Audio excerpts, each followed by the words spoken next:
Hello and welcome. My name is Evgeny Rusakov and you're watching your favorite TVP World program, Interview from Vilnius.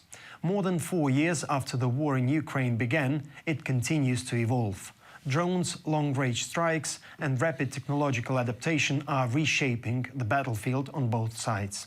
What do these changes tell us about the future of warfare? And what lessons should our region draw from them? To discuss this, we are joined by Mantas Vilimas, military expert at the Locked and Loaded Civic Center for Security and Defense Analysis. Mantas, thank you for joining us today, sir. Glad to see you in our studio. My pleasure. First of all, first question, how has the war in Ukraine changed over the past few months and what factors have shaped the current situation on the battlefield? Well, the biggest change we see is the final move of initiative from Russia to Ukraine. As we can see, Ukraine is even pushing back at various parts of the front.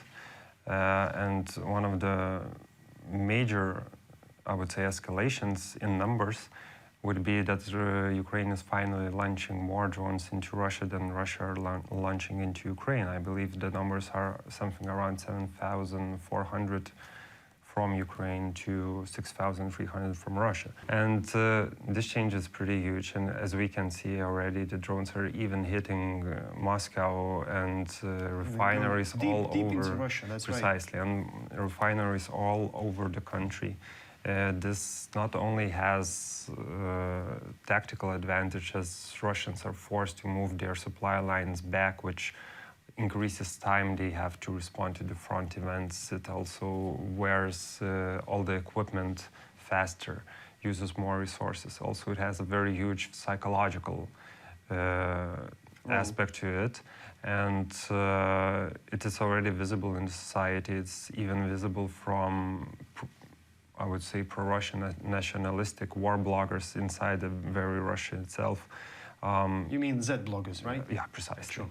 And those who are the most patriotic, the most supportive, they already started to see the cracks in the system, and they are, from time to time, are even daring to question the almighty leader of their. So this is actually a very refreshing view to see. Finally a breath of fresh air in this long conflict. We hope that it keeps its way. Okay, so again, let's talk about drones then. So drones are often described as the defining feature of this war. So how have they changed the way military operations are conducted on both sides, and what about other methods of warfare? Yes, of course, this is a very important part of war. As we know, Ukrainian commanders attribute somewhere from 70 to 80% of casualties in front, especially to drones. This is huge and important. It gave real advantage to Ukraine, and they capitalized on it very well. They created some of the leading systems, not only talking about the concept of item, a drone itself, but the whole command and management system they implied, and they're actively using those systems to monitor the front lines. They get real-time feedback.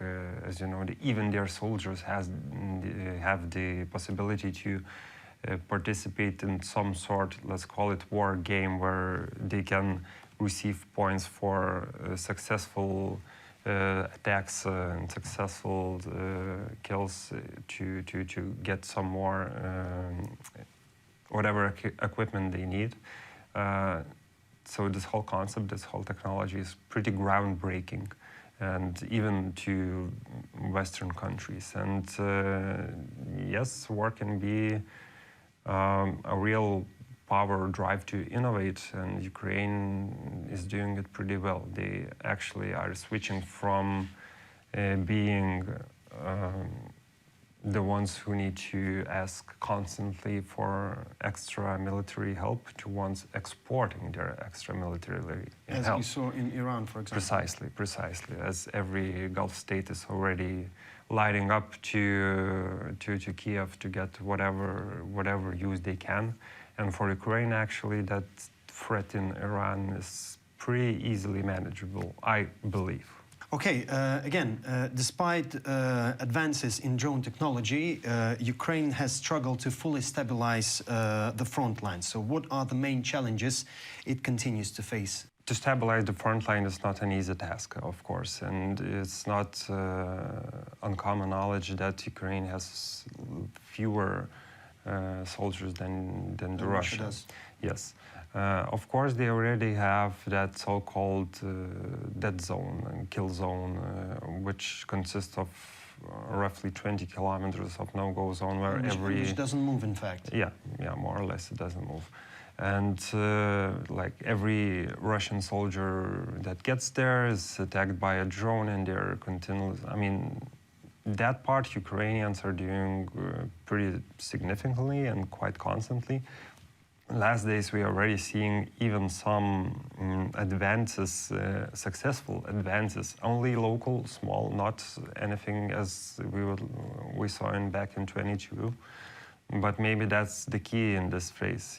I believe Ukraine learned the lesson of, and also has space to maneuver without any pressure for Western allies to go on offensive right now, as they did back there, even though they did not have enough of air support, which was crucial. Now they are doing everything themselves on their own time with their own information. They are looking for the weak spots, and they're utilizing them pretty successfully. And then again, those drone strikes we talked just before, even though we are looking at, let's say, some refinery or some weapon cache gets destroyed 200, 300 kilometers behind the front line, it would seem that it's something unrelated to what is happening at front. No, but over time, yes, it takes time to get the reinforcements. From time to time, Ukrainians finally start to see where are the gaps, where the weak spots, sure, which would be more...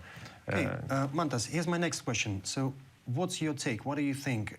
Is this Ukrainian success, is it enough for a counterattack, or is it enough just for, stabilizing the front line? A real counterattack would require a huge fighting force. It's pretty difficult to speculate at this moment whether Ukraine is capable of aligning this force without sacrificing anything really significant in its front.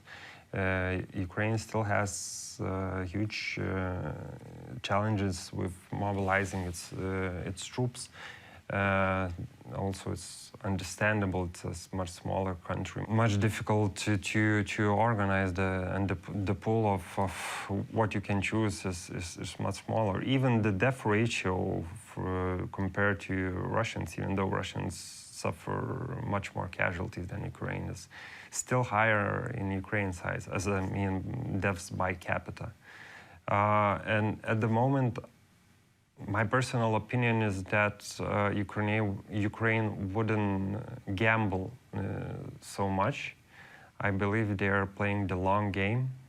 What their next move will be, we're just gonna see.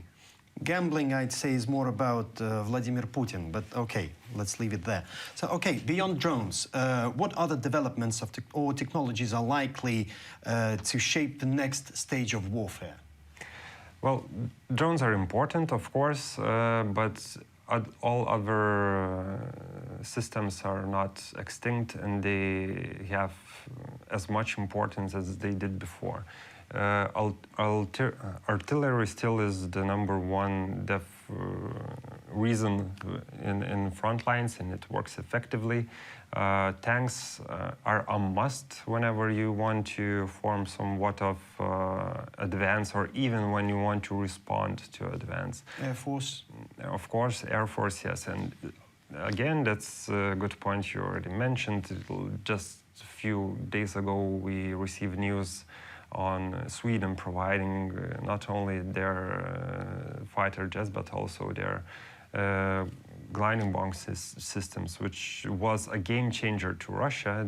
Actually, that's one of, even though we have no such weapon as a magical weapon that would change the whole course of war, but gliding bombs would come really close, since Russia did utilize them a lot, especially during Ukraine offensive, and they did that pretty effectively. Although, once again, nothing creates miracles by its own. It always is a connection of different systems. Synergy of everything. Precisely. Okay.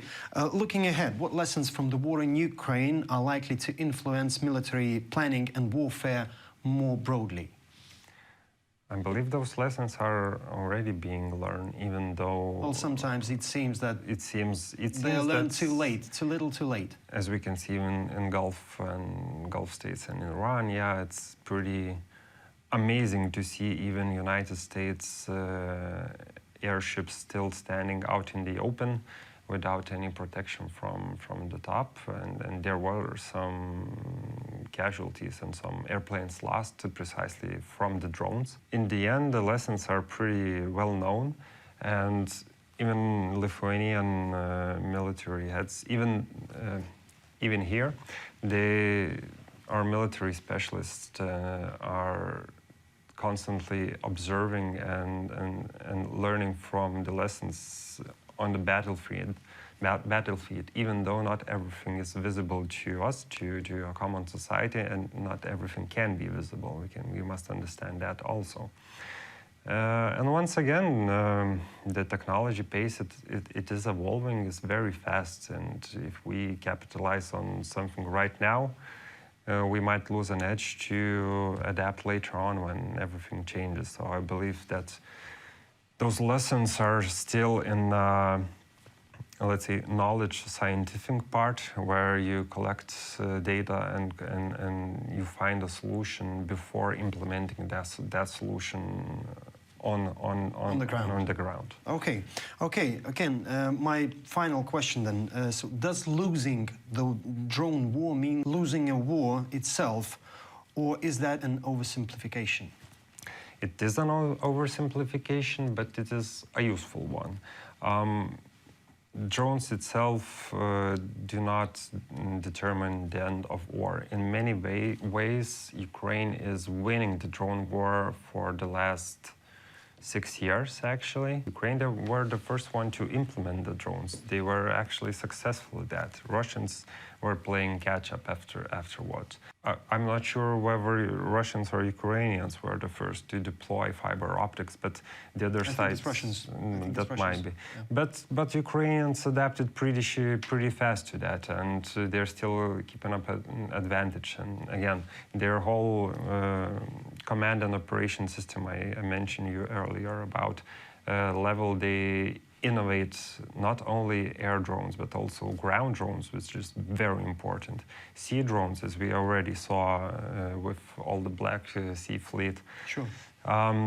They are really having the upper hand in the drone warfare, but that's not everything. And drones alone, to this day, are not enough to really determine a war. We are seeing more and more good signs on that field, even some actual attacks made only by drones, as I mean like the full system, operating without infantry on the ground. Flying drones, ground drones, attack drones, everything. There are some instances like that already recorded, but that's not on a full scale. So drone warfare is very important, but then again, it only works if you use that in synergy with everything else. Nothing more to add. Thank you for joining us today, and I really hope to see you once again in our studio. Thank you. And I would like to remind our viewers that our guest for today was Mantas Vilimas, military expert at the Locked and Loaded Civic Center for Security and Defense Analysis. You're watching TVP World. Stay with us.